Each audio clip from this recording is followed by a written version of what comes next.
Migrimi masiv i ardhur nga vendet e lindjes kërkon marrjen e masave të përbashkëta ose në të kundërt të rrezikon të gjithë Europën, kreu i qeverisë shqiptare Edi Rama në një intervistë dhënë për gazetën italiane L'Unità ka komentuar këtë fenomen i cili është kthyer në një problem të ndjeshëm për një sër vendesh në Europë. Kryeministri Rama është shprehur se është e nevojshme që të krijohet një strategji përballë dallgës së emigrantëve, të cilët detyrohen të largohen nga vendi i tyre për shkak të luftës dhe mjerimit, pasi në të kundërt të rrezikon të shpartallojë me themeli mbar Europën. Kreu i mazhorancës ka komentuar në këtë intervistë edhe rëndësinë e emigrantëve shqiptar që jetojnë në Itali.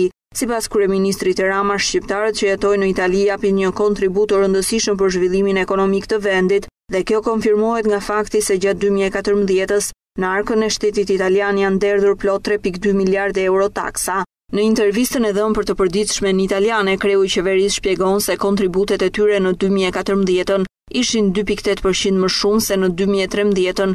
Duke përmendur këto shifra, kryeministri Rama ka dalë kundër Lega Nord, e cila është një lëvizje që ndjek politika shumë të ashpra ndaj emigrantëve.